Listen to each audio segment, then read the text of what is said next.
program with the Idaho State Department of Agriculture under the Marketing Development Division. This year, we've started an Idea Barn series. So this is going to be a series of workshops, roundtables to help educate, promote, and connect our Idaho farmers, ranchers, and food crafters.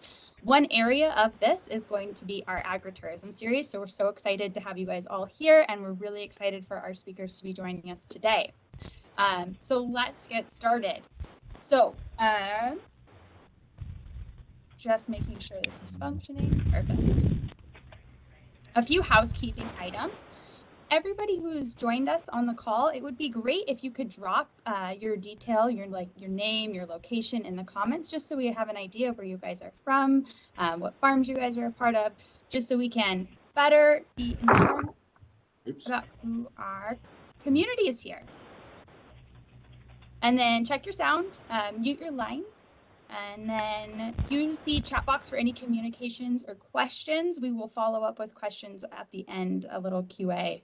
And then also this is going to be recorded as an educational platform to go onto the Idaho Preferred member YouTube page as an additional resource for our members. All right, so a little bit about agritourism, because that's why we're all here. So just a brief summary, agritourism is a unique blended experience that combines traditional agriculture with tourism opportunities. So it remains connected and complementary to other farming activities. There is, in our Idaho statute, we do have the Idaho Agritourism Promotion Act, which you guys can find online. It's Title VI. We will be giving a second part to this series at which you will be able to learn more in detail about not just insurance and liabilities, but a little bit more about the act itself.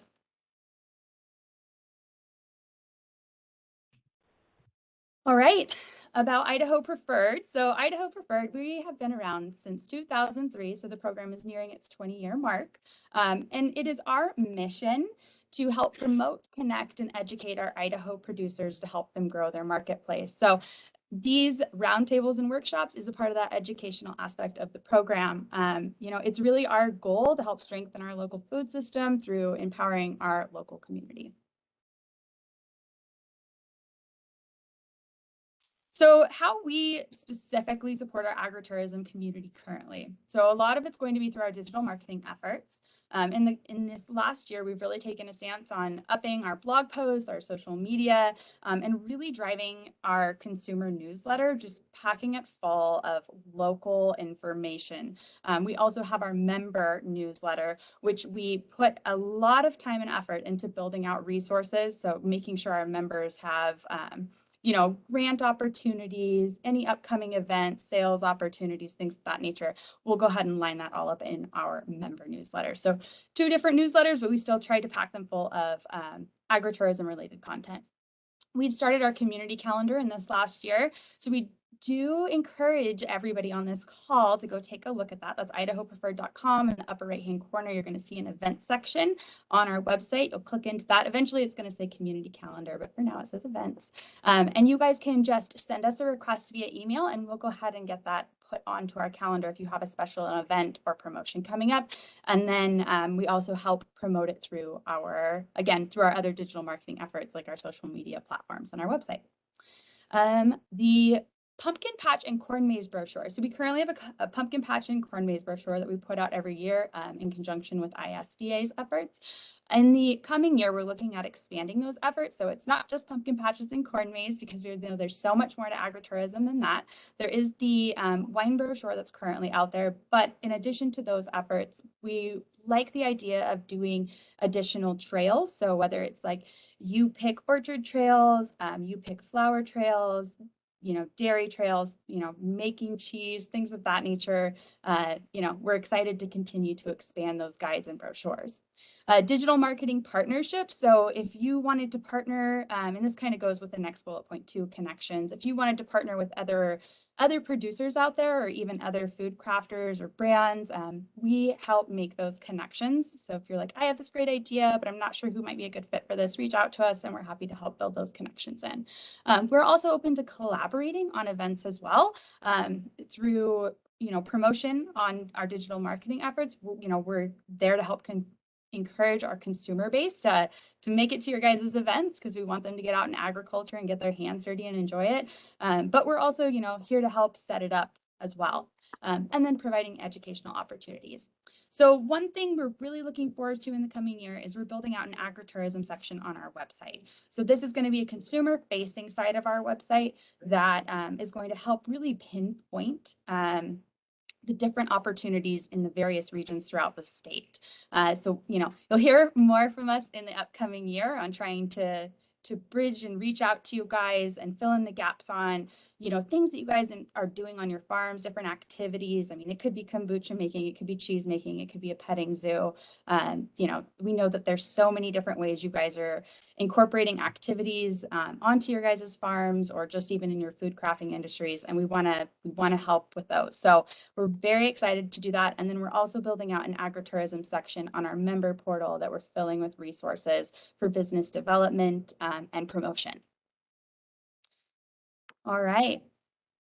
We do have member pages on our website. So every Idaho Preferred member gets a member page. We're currently refreshing the way those layouts look, but in addition to refreshing those, we are making our member pages visually compelling. And one aspect of that and helping to promote you guys is to provide professional photography and videography. This is Peaceful Valley.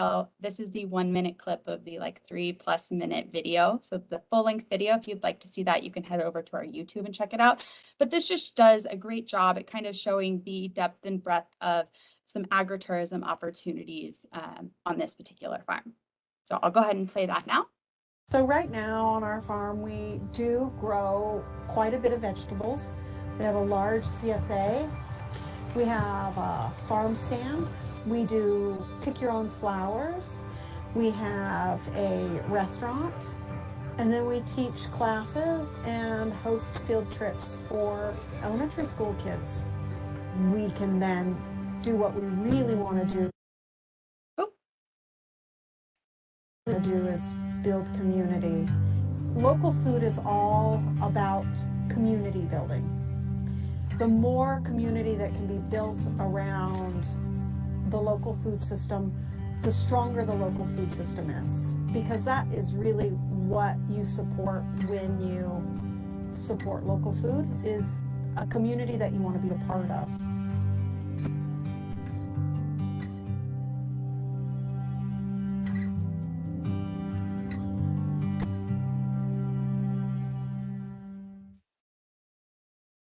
So right now, trying to skip to the next screen. Sorry, guys. All right, so let's get into it. Let's meet our roundtable. So today we have 𝗣𝗿𝗂𝗇 from 𝗲 Farms with us, Nikki Van Lith from Lovely Hollow Farms, Travis Tyson from Pioneer Farms, and Marina Raleigh from Cherry Hill Farms. I'm going to stop sharing my screen now so they can personally introduce themselves, tell you a little bit more about their agritourism activities, and just kind of the overall journey, from farm to diversifying and how they do it. All right. So if everybody can make sure their lines are muted so we can hear everybody, we'll kick it off with 𝗣𝗿𝗄𝗍. 𝗣𝗿𝗍, can you share a little bit about yourself? Tell us about the farm, the crops you grow, how long you've been doing this, all the good stuff. Sure. Can you hear me okay? I can. Yep. Okay. So my name is 𝗣𝗿𝗂𝗇, and we live just north of Pocatello, between Pocatello and Fort Hall on the Shoshone-Bannock Reservation. And we've been farming, my husband and I, for about 22 years now, and his family was farming before that. My dad was a crop duster, so we followed bugs and blight, and I lived in a bunch of different states. But we've been here for that long. We have a CSA that we do, and it usually has maybe 35, 40 members in it. So that's a big one for us. And we do, we've done farmers market, the 𝗕𝗏𝘆 farmers market. This year, for the first time, pull back from my kids are all growing up. We've got 5 kids, and now my youngest is 14. So we're losing our workforce. So you know what that's like. We also have a corn maze and pumpkin patch, and the corn maze, I pulled up a a picture to just show you. So this is, I don't know if you can see or not, but this, and I don't have and does it for me or anything. I free her with no GPS or map, and that for about 18 years. And the way that I make it is there's questions about agriculture in the maze. So if they get it right, they find another question. If they get it wrong, they find a dead end. And there's emergency exits around the outside for potty breaks if they have to go. And we take wagon rides out to the pumpkin patch. When we first started doing that, we had a fellow come in with horses. But then after a day when the horses bolted down the field with people in it, we went to tractors because that felt a lot safer. And so we grow all kinds of stuff in our greenhouses and a lot like the one you were talking about, but I don't have that pretty flower garden. That was gorgeous. And I'm also an author. And so I write in the winter, and here's some of my books here. And this one here, that is The Wish and the Peacock. This one is first runner-up to Idaho Book of the Year for last year. And it's about a farm girl who lives in my area, and she wants to save her farm and a wounded peacock, so she goes to war with a real estate agent. So, because I wanted something to address the urban sprawl happening and how much we've had to change our operations. Because when we bought this farm 21 years ago, we were one of a whole bunch of farm families all the way around us. We had quite the community, and now we're the last farm family on the north side of Bannock County that we know that's farming with us. You know, there's a few bigger farms that are from other towns that still have fields here that they're working, but we've kind of watched our community just dwindle to disappear.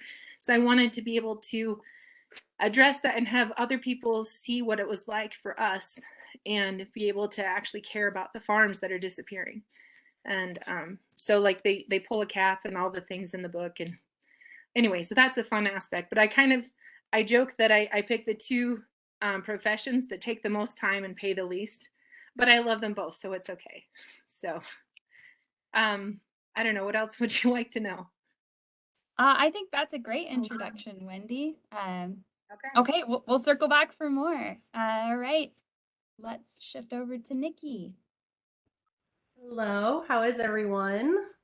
I guess everyone's muted, so they can't tell me how they are. Let's see. So Lovely Hollow, I started it in 2019.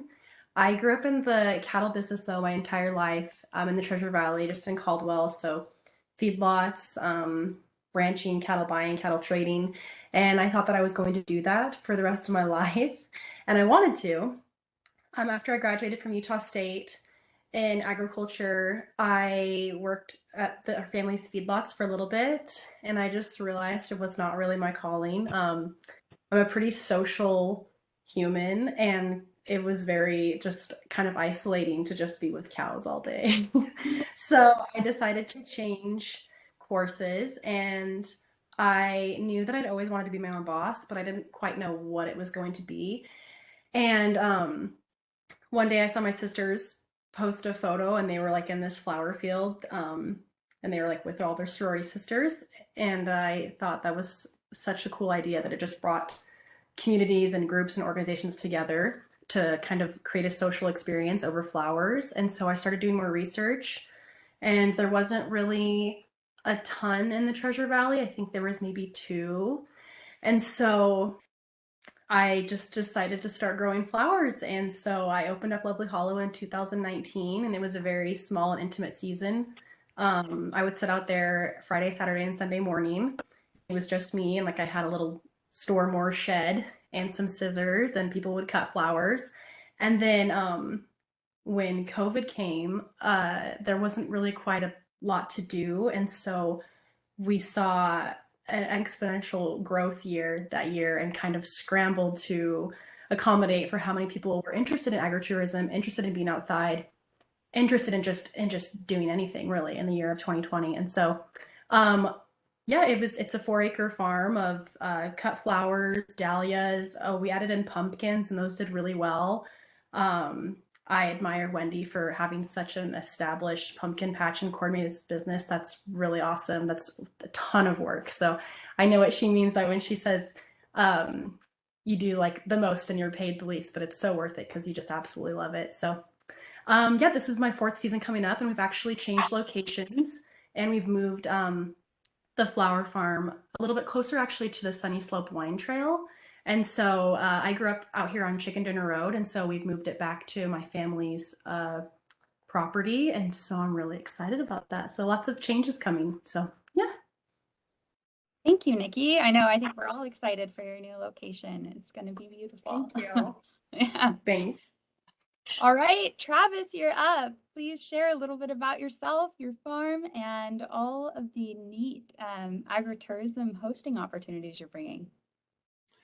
Hey everyone, I'm Travis Tyson, and born and raised here in Nampa, Idaho, and my family has been here in Idaho since 1887, and that's kind of where our Idaho Pioneer name comes from. We've got Idaho Pioneer certificates certifying that we are the descendants of someone who lived in Idaho prior to it being in statehood. So that was kind of a fun story to have a background to tie into your name.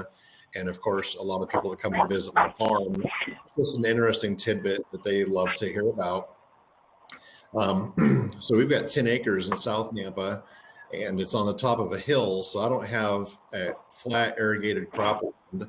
And that pushed me into the idea that I could probably pretty easily just fill up buckets of water and feed for some small animals. And since my last name is Tyson, I joke that I had nothing else to do but raise chicken. So we've got a poultry farm, and we've been doing the Nampa Farmers Market for quite a while. And I started getting the postcards in the mail back in 2019 about hosting campers on my farm. And I kept throwing them in the trash. I'd never heard of camping on someone's private property before. Being from Idaho, it was very much you go to the lakes and the rivers and the streams.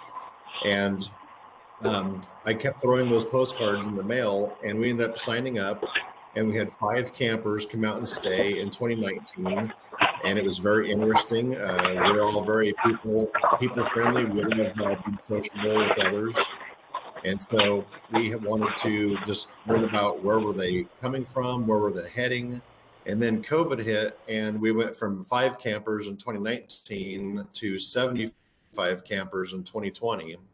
And it just keeps growing from there. And we are very lucky and blessed to have amazing reviews left. And I think that's just helping the future campers that want to come and stay get an idea of what kind of experience they're going to have on the farm with my kids and I. I've got 3 little kids, and I've got some friendly farm dogs, and we all just love having these campers come and stay on the farm. Awesome. Thanks, Travis. And just we can get into it a little bit more, but that is through the Harvest Host program, correct? That you are able to start, or do you do like Airbnb experiences? I'm on quite a few different camping platforms, but they're all mostly geared towards private property camping, whether that be in a tent or big RVs. I'm not on any Airbnb, but it's probably very similar to something like that. But everything I do is through one of these platforms. And the nice part about that is that I'm protected by their insurance policy if anything were to happen. So there's a little bit of help on my part if I make sure that these campers are coming through, booking their reservations online. And then again, if something happens, we're covered through the insurance policy provided by these camping platform sites. Awesome. Okay, good. We'll get into that a little bit more in a bit, but let's jump over to Marina now at Cherry Hill Farms. Hey everybody, I'm Marina Rulli. I'm with Cherry Hill Farms. We started farming in the 1950s in Utah, and then we decided to expand to Idaho 10 years ago. We started out just mainly selling commercially to, Walmart, Costco, but there's a lot of different challenges that come with that. And so we started thinking that we need to expand and make some changes. So we have started, this will be our 3rd year selling straight to consumers, and we still do some commercial selling as well. We started out with just doing a U-pick, and it was really great. And so we decided to keep expanding from there. So we have a couple different events we do. We do a blossom festival. We've done a harvest tour. We've done field trips. We've done some peach subscriptions that we do. And then, yeah, we grow apples, peaches, nectarines, apricots. We have a garden that we expanded and started planting last year, some flowers. And then this year we're excited because we're going to have a corn maze that we're doing up on the farm as well. So yeah, a lot of different things. We're learning a lot of different things as we go and just kind of trying to figure it out. Awesome. I know I'm really excited for your upcoming Blossom Tour. I think that is going to be a fantastic experience. And you guys also kind of bridged into some photography options there too. I think people are going to love that. Yeah, we have. Awesome. Okay, so let's jump to our next question. We're going to keep it traditional round style. And so I'll just ask the question and we'll kind of go through the line. If anybody has any questions to piggyback off of another, those who have joined us, please feel free to pop that in the chat. And Dawn, if you could take the lead on just letting us know, that'd be great. Awesome. So let's kick it off. How have you maintained, shifted, or enhanced your agritourism opportunities kind of since your first season, since you initiated? Can you kind of give us that journey and evolution? Wendy. We've changed quite a bit. The first year that, well, when we bought the farm, the 𝗕𝗲𝘆𝗺 had owned this before us, some cute little Japanese folks, and they used to pick the sweet corn with buckets, and they would haul these buckets out of there, and so we went from there to wheelbarrows, and then we got to carts and other things. And then the first year that I wanted to do corn maze, the only corn I had was a sweet corn, so it was wide rows, it wasn't very tall, and I made a path through there, and I just put it out to the schools, and they were super nice and came. It was so sad, but they came and they had a good time. And so then the next year I was able to plant for the maze, and it got better and better that way. And we've had to change how things are set up so that we can have different areas that are more friendly for the for all the people to be able to come through and walk around, because we rotate our fields, because we try to keep pretty minimalist on any kind of chemical that we use. And so we do a lot of crop rotation. So people end up walking in all different ways out here. So we have to make sure to keep everything tidy and nice and not have anything that would give any farm a bad name or anything. And when we do most of our interaction with the public through Facebook and Instagram and word of mouth. At first we had to advertise a lot. Especially with like when we were starting the CSA, and now it fills up before I even mention that it's open for registration that year. So once you get the word of mouth out there, it really gets going, and your customers that feel like you're part of their family, I think, are your best advertisement. Awesome. So can you tell me a little bit more about like the types of activities you do offer on the farm? Do you guys do like, I know some offer like food, and some do like the corn that you can lay down into. Do you guys have any experiences like that? So we do have some U-Pick things going on we've had the fourth graders in Pocatello, all the fourth graders come out for big ag days for like 15 years, where they all come and get to line up as the digger goes by, and they and all their parents get to fill their bags full of potatoes. And so we have a lot of interaction with that. And this year we have a tour company coming through, and they wanted to have their people be able to come. They're like on the way to the Tetons or something. They want to be able to stop and get a home feeling here, and they wanted a meal. So we had to partner with a local food vendor who uses local potatoes and is able to do the food thing to all these tour groups coming through. And so we just keep on trying to connect more and offer more, and people who want to be involved. Sometimes you get people who want to be more of a part of the farm operation. We're able to offer them like a CSA membership free for their labor, and that's super helpful when you don't have any workers. So I'm sure people love that. Awesome. Okay, let's pop over to Nikki.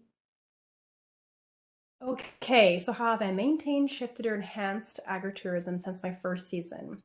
So my first season was really just focused on flower growing. It really was, I never envisioned that Lovely Hollow would go more than just a hobby. So after my first season, especially when 2020 came, that was my second season, I realized it was really truly about the experience. It wasn't even really as much about the product that I was offering, which is a cut flower field. So I really just centered it around creating like a gathering place. And so I had a food truck reach out to me, and they had an idea for like a consistent Wednesday night sunset flower picking, like create this experience with wood fire pizza and live music. And so we kind of collaborated, and that's the Rustic Oven out of Middleton. We're really good friends now, and so it's fun to basically just do events together. But that was kind of what inspired going really from less flower focus to more experience and customer base focus. And so I guess that would be the biggest thing of how I've shifted. And then just like, I don't know, just I think also the influx in the valley, we're seeing a lot of movement and growth here, that I had to shift a lot on that and be able to offer enough crop for the customer experience. So we had to grow quite a few more dahlias, extend our flower field, add more pumpkins. So that I would say that's kind of how I've enhanced it, by adding in more crop and then adding in more events. So yeah. Okay, awesome. Travis. All right, get myself unmuted. So for me, I think there was a couple things. One, as far as the campsites on my farm, again, we started in 2019, and I thought about, again, since kind of my agritourism focus is just the camping, I don't have I don't think I got a very pretty farm like some of you guys do. You guys have got these beautiful flower fields, you've got these amazing crops. You've got these amazing livestock grazing across these big open fields. My footprint of my actual farm operation is relatively small on my 10 acres because, again, I live on the top of a hill, and the rest of it is just native land. It's very beautiful in that sense. It's sagebrush and native grass, but I'm not actively doing anything on the larger portion of my farm. So again, when I was getting these postcards asking me to open up my land for camping, I thought about what you find in a typical national service or state-run park. There's always a picnic table, there's a porta potty, there's fresh water, and typically a little grill for cooking food on. So I kind of rummaged together things and made sure I had those basic amenities in place. And so how I'm able to kind of grow from that, now I actually have a professional porta potty come out, and once or twice a month, they come out and they do the professional cleaning and emptying of the porta potty. And so now over the picnic table, I've been working on building just kind of a shed or something over that. So if it is hot and sunny, they got a place to get in out of the shade or into the shade. If it's raining, windy, they've got a spot to hop into. So trying to build maybe what you could envision as like an outdoor kitchen dining room space that's just a common area where people, as they show up for the campsites, they've got a place to kind of come and congregate. They can visit amongst other campers that are there. And so I'm constantly making the improvements to the common area and then just continuing to add more, spread them around on different parts of my farm.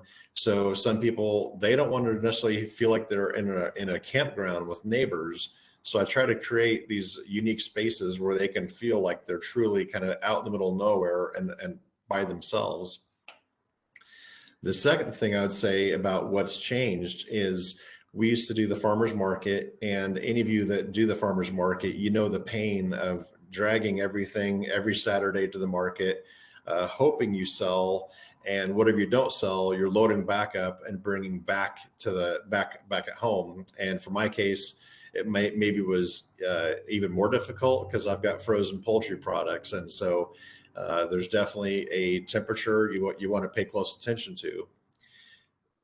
With everyone visiting my farm, they are delighted to make a purchase and help support my farm business. And so the way I'm looking at my future business model, I'm no longer dragging hundreds of pounds of frozen poultry meat to a market and learning how hard it is to sell frozen meat at a market. There's a lot of things that sell very well at a market. And with 4 years experience, I'd have to say that frozen meat is not maybe one of them. You get a few people that come in, they know exactly what they're going to buy, but the rest of the day, you watch a lot of people that are just having a day out of the house with their girlfriends. Families are walking through, and no one's really in a position where they want to buy, 2 to 5 pounds of frozen meat and walk around the market for the rest of the day. So my new business model is changed because of what I've experienced. Campers are now coming to my farm, and I'm selling pretty much products to them every day. And so I'm saving a lot of money at a time whenever all of our costs are rising. We're not doing the farmer's market this year, and that's mostly because I now had to throw in the towel, and I'm in town with a Monday through Friday 8 to 5 job. So the farmer's market would be very difficult. But with the success we've had with people coming to our property almost nightly, I'm still making those sales almost on a daily basis. And I'm not packing up that meat and dragging it into town on a Saturday.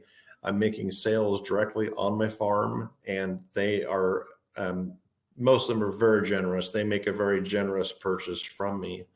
And so that's been just an amazing shift in how accepting the campers on our farm has changed my business model going forward. But like any of us trying to make a sale, we will happily go find those customers wherever we can. And so I'm still open to doing deliveries, having people just come out to the farm, but we've had great success by just opening up some campsites, and people are coming out and buying directly from us right there. Travis, we do have a question in the chat room. And that question is, what kinds of permits are required for camping? From Brent. Brent asks. So there's no permits required for myself. I am collecting a lodging tax on these days. So I'm paying my taxes that are due for lodging. Whenever I make a sale, we're collecting a sales tax there. But with the Agritourism Act in Idaho, I don't believe there's any permit necessary if it's on your own private property. And I'm not operating it as a commercial campground. It's not a commercial RV park. It's just, typically one camper arriving per day. Sometimes there's a gap, but with the way COVID has impacted people, and it's really pushing people to want to leave their homes. They want to get out of Dodge. They want to get out and escape some fresh air. And I think with maybe a lot of us small farmers, COVID had a bit of a silver lining, because people now more than ever appreciate the opportunity to get out and go visit their local farmers and support them. Yeah, it's really helped with building that personal connection and knowing where our food is coming from. So I think, going direct to the farm and having those on-site experiences really helps build that relationship with their food and community. So, yeah. And I think we could revisit this question too next week when we have our liabilities and insurance discussion as well. All right, Marina, here we go. All right, so like many of you, we learned from the very beginning, so we just started out doing a 𝗣𝗂𝗺𝗃, is that people want the experience. They want to be on the farm. So many people would come up and say, it just feels so peaceful here. I don't want to go home. And so we learned from that we needed to provide more opportunities for them to stick around longer and to stay on the farm. A lot of people do not understand, where their food comes from.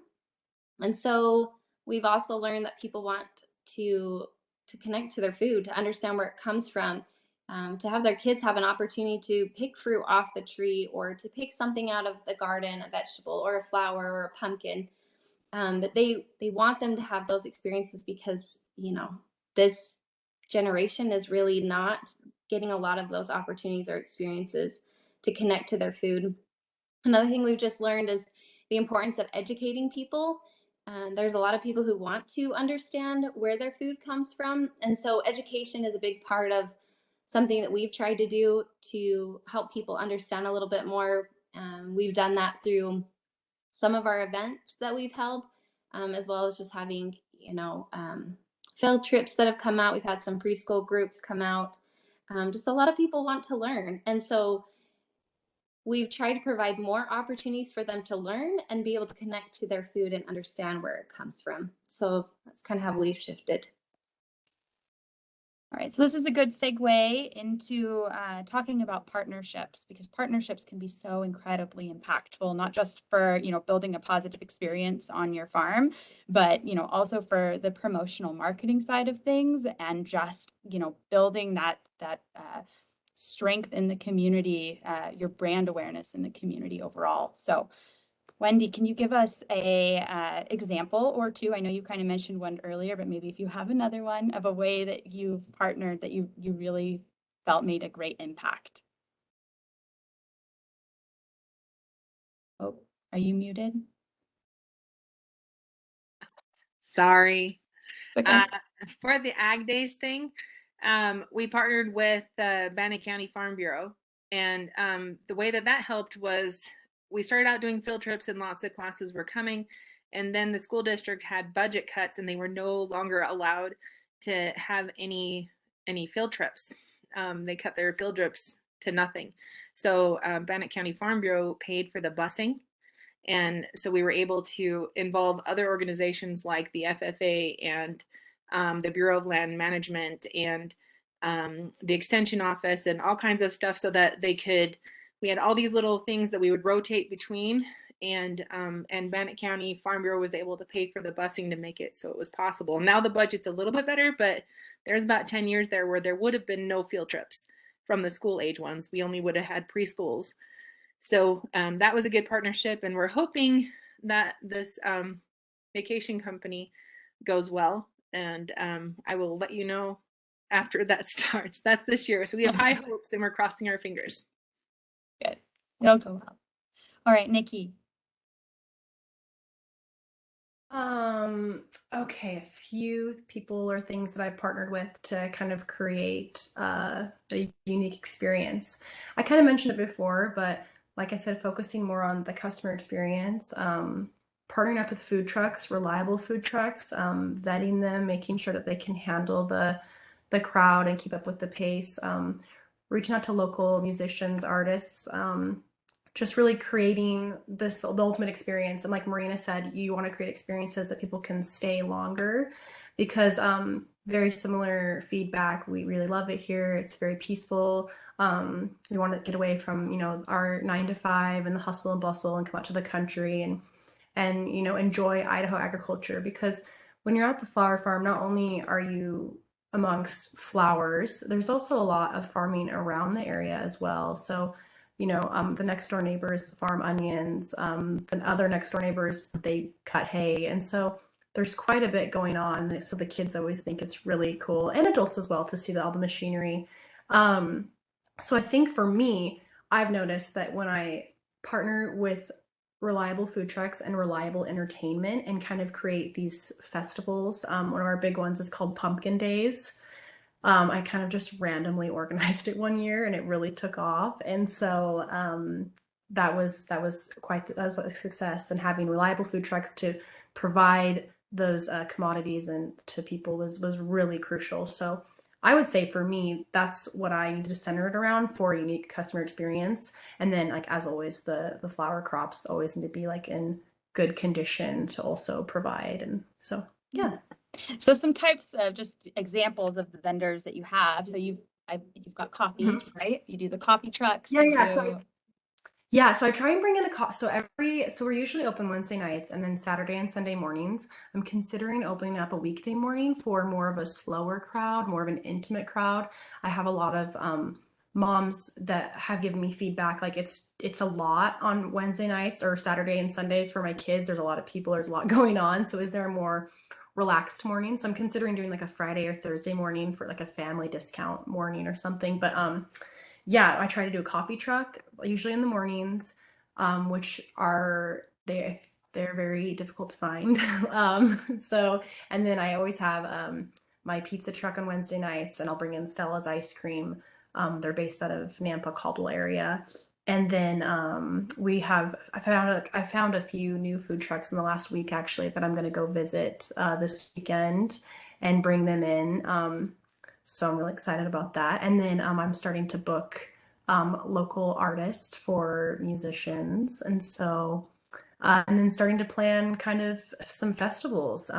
Since we are on the Sunny Slope Wine Trail this year, I would really love to bring in maybe a local winery every now and then to do, some wine tastings or something. You never really know with this community here. There's really there's so many options. And something that I love about the Treasure Valley is how willing most are to kind of collaborate and work together on stuff.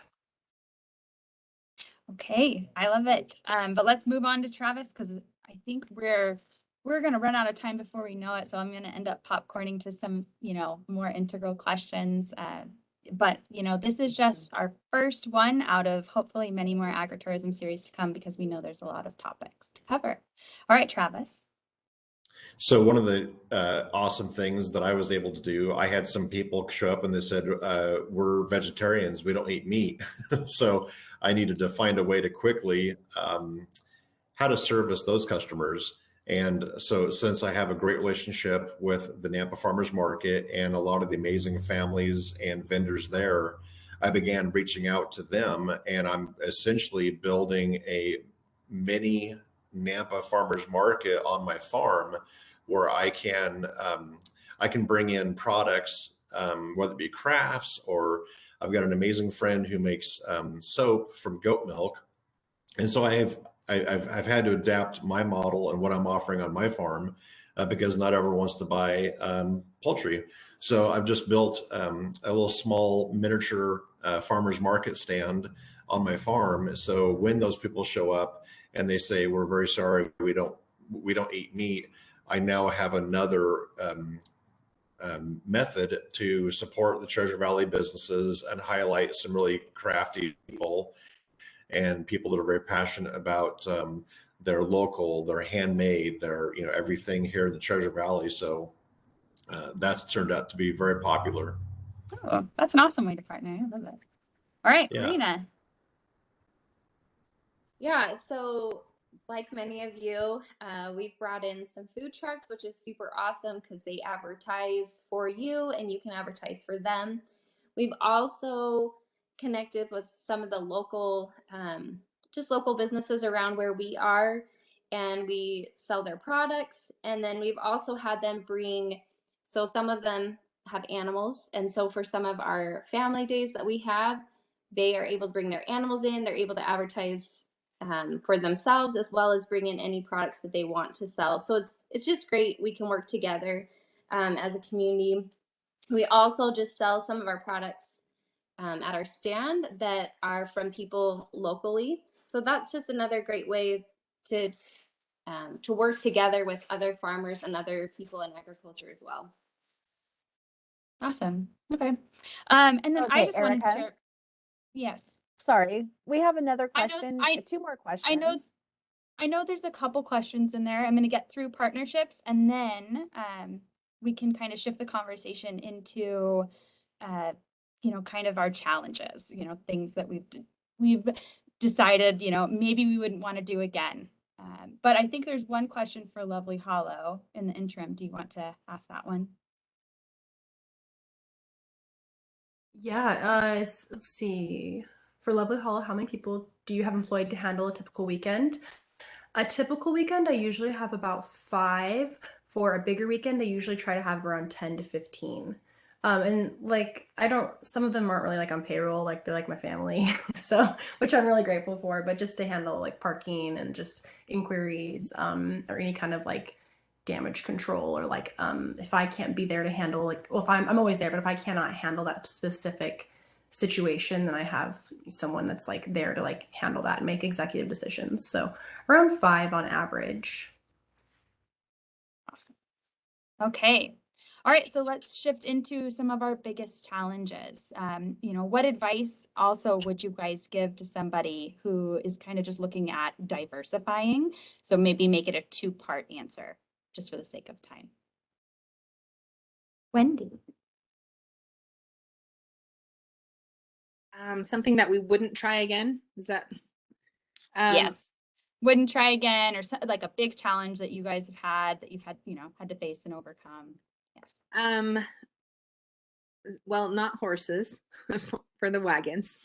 I would skip that one. When you're looking at doing more you-pick things, I would look at doing it however you can plant it to minimize the amount of weeding that you'd have to do. We've recently moved over to drip irrigation covered by plastic, and that was just miraculous, the difference for us in the pumpkin patch, because I mean, you could spray a lot, but again, most of our customers want us to be able to tell them that there's not a lot of spray on anything.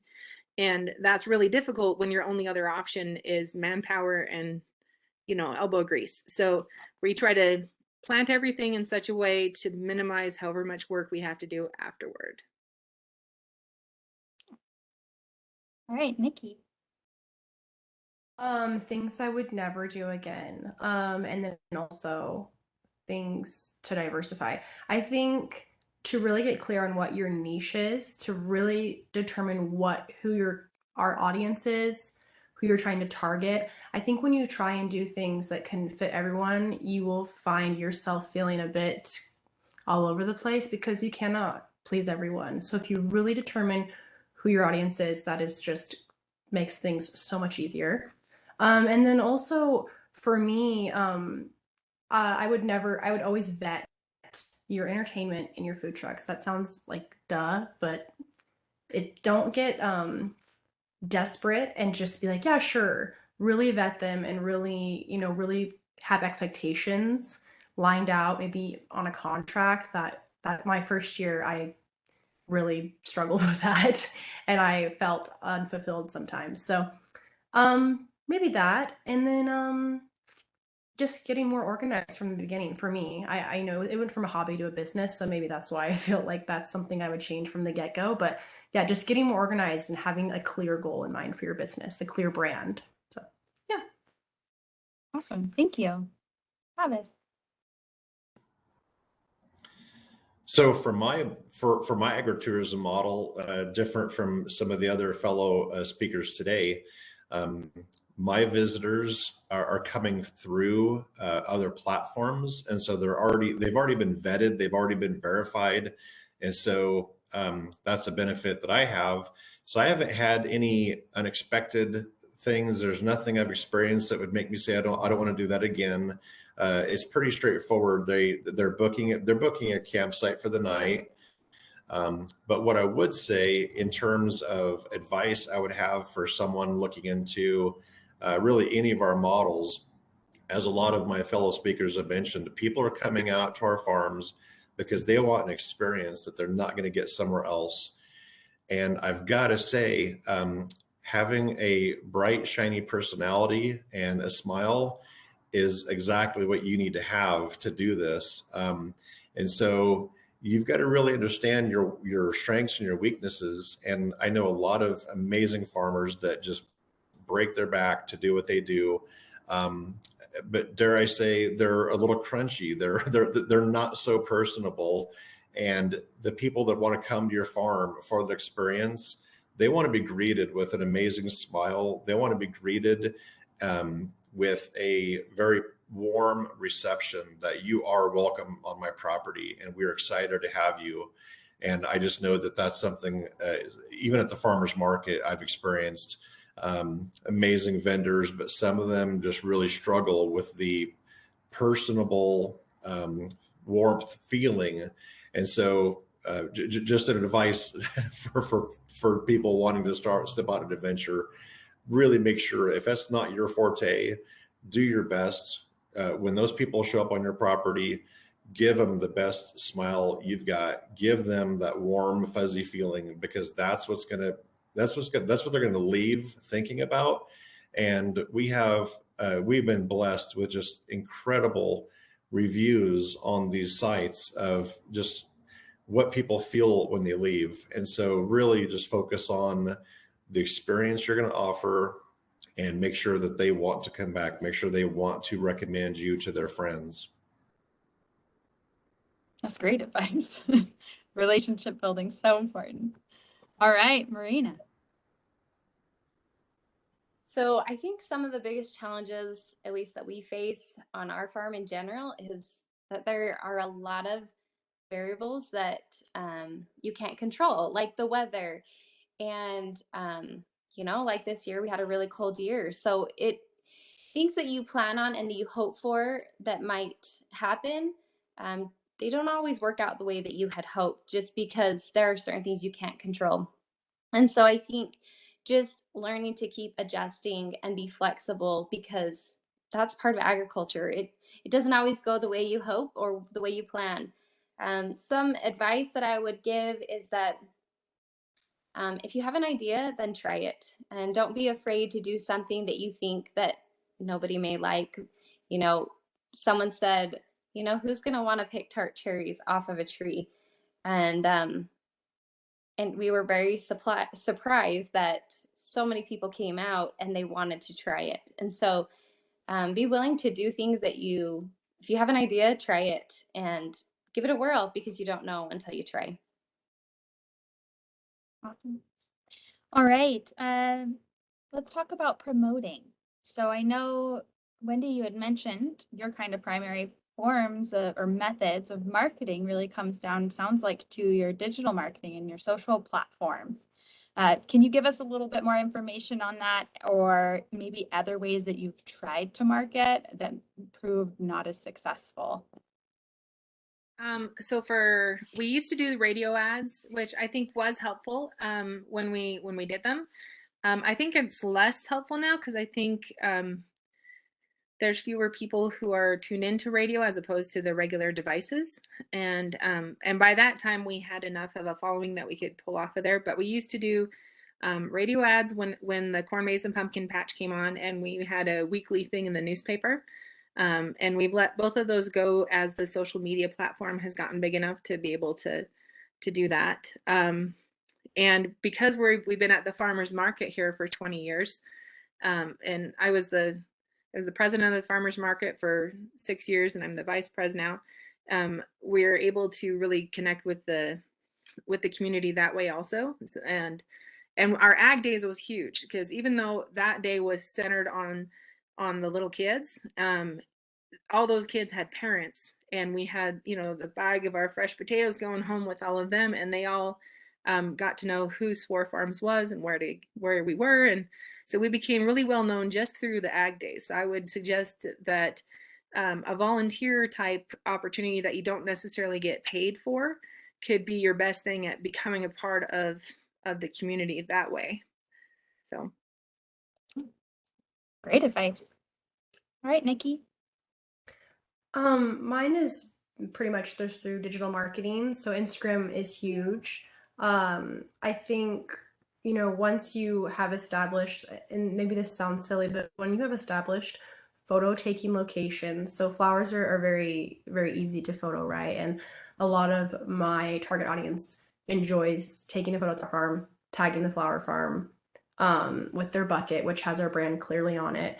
So really getting clear with your branding, and then really getting clear, for me anyway, to have photo worthy sites, because essentially my target audience is advertising for me.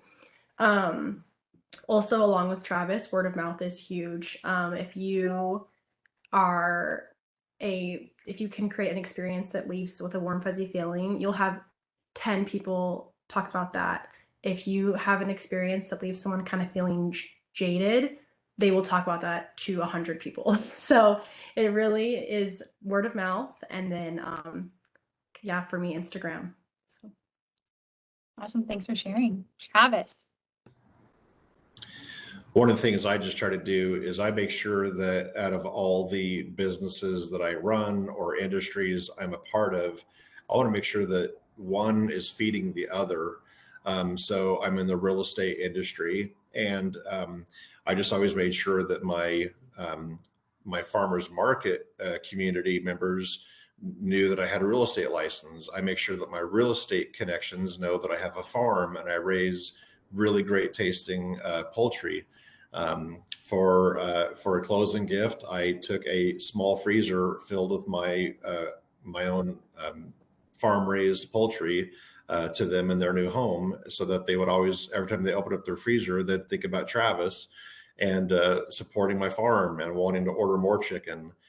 So just try to find ways that every aspect of your life, every different group you're part of, just make sure that that business is kind of feeding one and the other.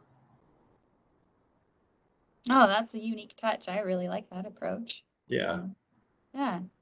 All right, Marina. So we use social media a lot, Instagram, Facebook. We've also reached out to a lot of social media influencers to ask them if they'd be willing to just share what we have going on. And a lot of times people are really willing and very supportive of what you're doing. So that's been great. We've tried to reach out to like radio or TV stations, 𝗕𝗲𝗵𝗂𝗇𝗵𝗵. Sometimes they'll do a story. We try to get on community event calendars wherever we can. And it's amazing how many are out there. And once people kind of know what you're doing, again, they ask you to be a part of it. So that's been great, is getting our events on those. And then also, just if you have a product that people love, then they do want to share it with other people and they want to support you.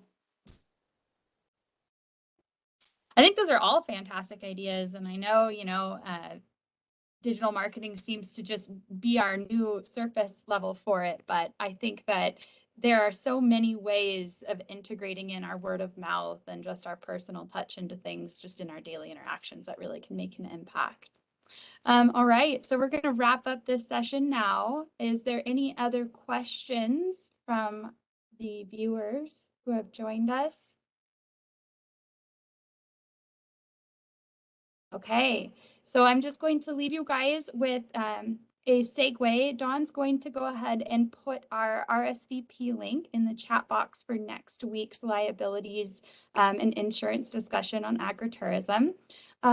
Also, I quickly wanted to plug, we do have, and this will be a part of next week's as well, we do have agritourism signs that we share with our just producer community. You can get up to 2, and it's kind of a part of the liabilities discussion as well. So if you guys have any interest in receiving those, feel free to plug into the chat or join us next week, and we can help get you guys those too.